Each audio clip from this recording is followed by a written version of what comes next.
Good morning mga mi! So, heto na naman po si Kuratsa sa discarding sideline habang nakatambay sa bahay. So, butterfly bow nga pala ang ginawa ko ngayon at dalawang sukat ng tela ang kailangan para makagawa tayo ng butterfly bow. At ilalagay ko nga pala yung sukat sa huling bahagi ng video na ito. Apat na tela nga pala ito at itinahi ko na nga dalawang square at dalawang circle. At ganito nga yung unang-unang gagawin dun sa square. Itutupi nga lang yan ng 2 beses at lalagyan ko ng marka or markings dun sa pinakagitna. At pagkatapos nga ay gugupitan ko to ng kaunti. Dahil gusto ko nga ay maliit lang na butas para mamaya ay hindi mahirap itago. Yes, itatago natin itong butas na to mamaya. At ganito nga yung ginawa kong pag-flip sa kanya. Medyo matagal dahil nga medyo maliit lang yung butas na ginawa ko. Pagkatapos nga ma-flip ay gumamit naman ako dito ng hook at ipinasok ko dun sa butas para naman maayos yung iba pang sides. At sunod na ginawa ko naman ay ito namang circle. So ganun din na proseso sa gitna pa rin at ginupitan ko lang din ng kakaunti. Pagkatapos kong magupitan ay i-flip ko na rin kagaya ng ginawa ko kanina sa square.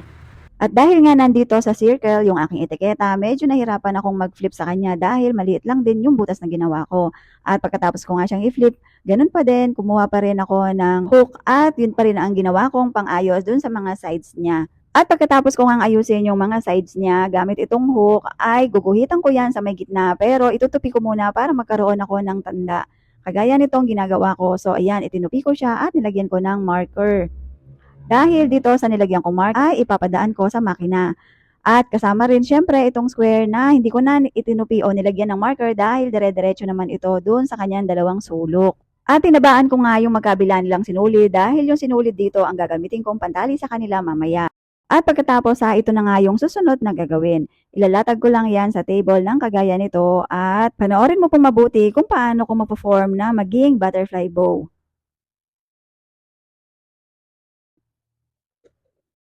At dito ko nga ginamit yung kaninang excess kong sinulid na talagang sinadya kong magkaroon ng mahabang sinulid sa magkabilang dulo. At kung napansin po ninyo, itinago ko yung kaninang butas na ginawa ko. At susunod naman ay itong circle. Panoorin mabuti kung paano natin itatago yung butas.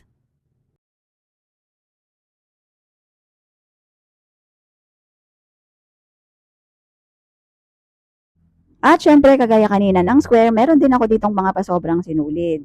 At pagkatapos, yun na nga yung gagamitin kong pantali or panlock sa kanya. At pasensya na po, hindi ko na-videohan yung paggawa o paglalagay ko ng centerpiece.